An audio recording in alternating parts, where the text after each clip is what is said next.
लोकतंत्र उसे कहते हैं जिसमें लोगों को बोलने की आज़ादी हो,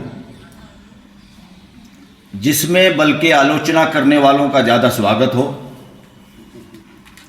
ताकि हमारी व्यवस्था सुचारू रूप से चल सके। अंग्रेज़ों के राज में या गुलाम राज में तो हम सोचते हैं, सोच सकते हैं, ऐसा हुआ भी है कि लोगों पे अत्याचार हुए, मगर डेमोक्रेटिक देश में, आज़ाद भारत में, देश में न्याय के खिलाफ, न्याय के पक्ष में आवाज़ उठाने वाले लोग, न्याय मांगने वाले लोग, लोगों के साथ अत्याचार किया जाए, धारा 144 लगाई जाए, किसानों की आवाज़ को दबाने के लिए उनको रास्ते में रोका जाए, कीलें खड़ी की जाएं, बैरिकेडिंग की जाए और ड्रोन से हमला किया जाए और गोलियां चलाई जाएं, और जो ड्रोन इजराइल को दिए जा रहे हैं या जिनसे इंटरनेशनल बॉर्डर पे काम लिया जा सकता है, आज़ाद और डेमोक्रेटिक मुल्क में अपने ही लोगों पे ऐसा अत्याचार करने वाले लोग डेमोक्रेटिक माइंड सेटअप के लोग नहीं हैं, तानाशाह लोग हैं, गलत तरीके से चुने हुए लोग हैं।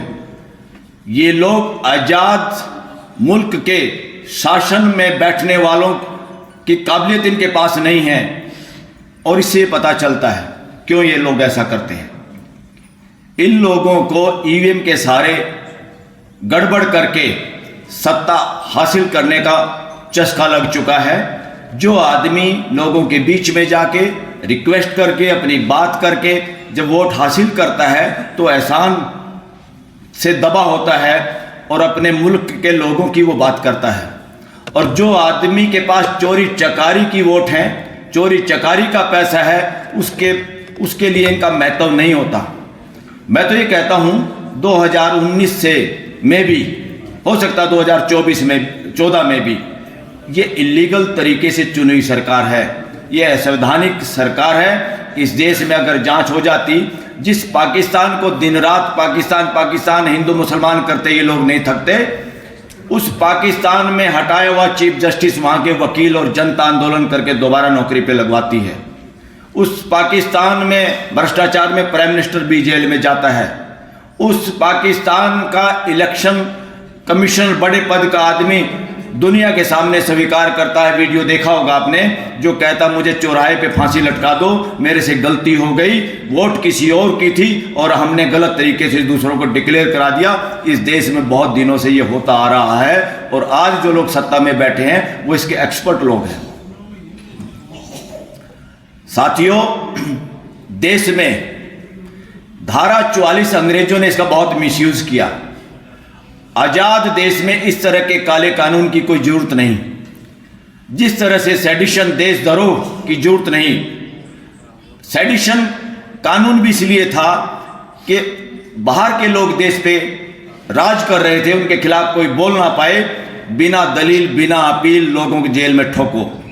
आज एक रोलेट एक्ट भी उस वक्त आया था अंग्रेजों के शासन में, जो लोगों को बिना समनिंग, बिना बताए गिरफ्तार कर सकते थे। आज पीएमएलए एक कानून है जिसका सदुपयोग तो करना था उन पूंजीपतियों के खिलाफ जो देश का पैसा लेके भाग गए बाहर, उनको बुलाने की बजाय, क्योंकि उन लोगों ने तो मदद की हुई है इलेक्शन में, 2 नंबर का पैसा उन लोगों से लिया हुआ है, जिससे सरकार ने, सत्ता में बैठे हुए लोगों ने बहुत उस पैसे से लोगों का जमीर खरीदने का काम किया और इलेक्शन में प्रचार प्रसार का काम किया।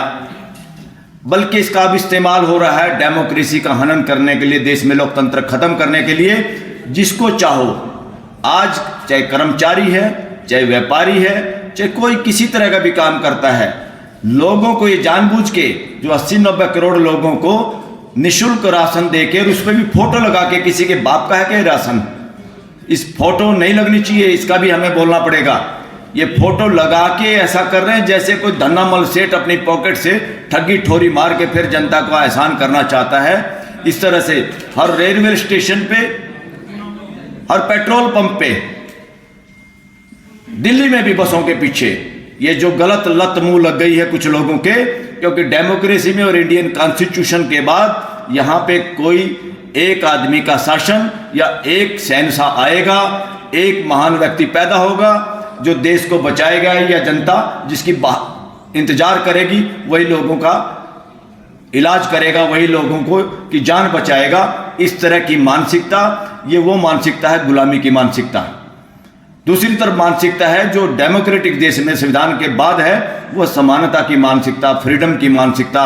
हर एक आदमी योग्य है, हर एक आदमी समझ सकता है, हर एक आदमी की भागीदारी सुनिश्चित है डेमोक्रेसी में। चंद एमएलए और एमपी या चंद सीएम और पीएम ही देश में शासन करेंगे, ये डेमोक्रेसी में नहीं लिखा कॉन्स्टिट्यूशन में कहीं।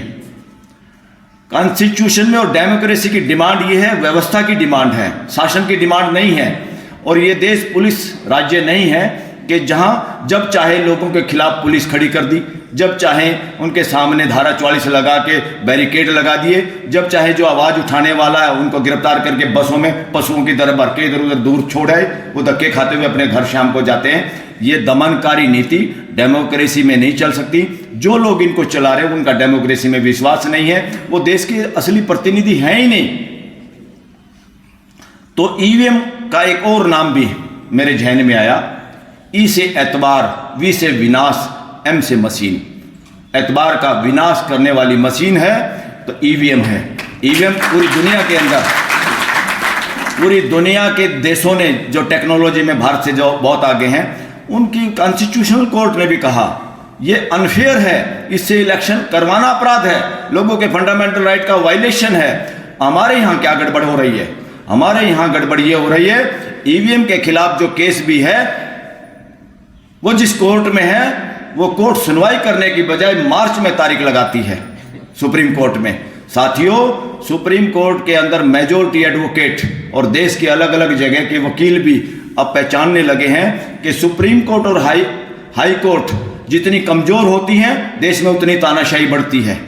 सुप्रीम कोर्ट और हाई कोर्ट को इमीडिएटली, जैसे इलेक्शन चंडीगढ़ में हुए, उससे जग जाहिर साफ हो गया चंडीगढ़ पे केंद्र का राज्य है, गृह मंत्री और पीएमओ उसको डायरेक्ट देखता है, वहां के एडमिनिस्ट्रेशन में, वहां गवर्नर भी शामिल है, सारे के सारे लोग शामिल हो गए षड्यंत्र में। अगर पीएमएलए की तरह से जैसे सरकारी गवाह बना बना के लोगों को जेल में ठोका जा रहा है, जमानत नहीं दी जा रही, उसी तरह की जांच हो तो इस देश का गृह मंत्री और प्राइम मिनिस्टर और वो पंजाब का गवर्नर वो भी जेल में होने चाहिए, हो सकते हैं। हिम्मत कैसे हो रही है इन लोगों की गुंडागर्दी करके? अरे पद से आदमी बड़ा या अच्छे आदमी से पद सुशोभित होता है? कोई प्राइम मिनिस्टर हो गया वो महान हो गया, ऐसा नहीं है। बहुत गंदे लोग प्राइम मिनिस्टर बन सकते हैं, बहुत गंदे लोग गवर्नर बन सकते हैं, बहुत गंदे लोग जज बन सकते हैं। उस पोस्ट पे रह के वो काम किया जाए जो संविधान चाहता है, तब वो पद महान होता है, तब वो ये होता है। अब एक और क्लियर मैं आज बात करूं, फ्यूचर में लोग वकील सुप्रीम कोर्ट के नाम भी लेने वाले हैं। सुप्रीम कोर्ट में मेजॉरिटी एडवोकेट ये कह रहे हैं, देश की हाई कोर्ट और सुप्रीम कोर्ट में कुछ लोग ऐसे पहुंच गए हैं जजों के रूप में जो सरकार के एजेंट के रूप में काम कर रहे हैं, जो देश और संविधान के अनुरूप काम नहीं कर रहे हैं।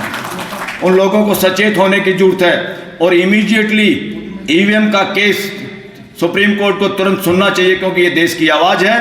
अदरवाइज जिस बेंच के सामने ये केस है उससे हटा के चीफ जस्टिस अपने सामने डे टू डे हियरिंग करे और ईवीएम पे देश की भावनाओं के साथ और दुनिया की अदालतों के अनुरूप फैसला दे और देश को ईवीएम की ठगी ठोरी से बचाए और देश में सच्चे लोकतंत्र को स्थापित करने के लिए, संविधान के बचाने के लिए अपना सहयोग दे, वरना हाई कोर्ट और सुप्रीम कोर्ट का महत्व खत्म हो जाएगा देश से। थैंक यू वेरी मच साथियों।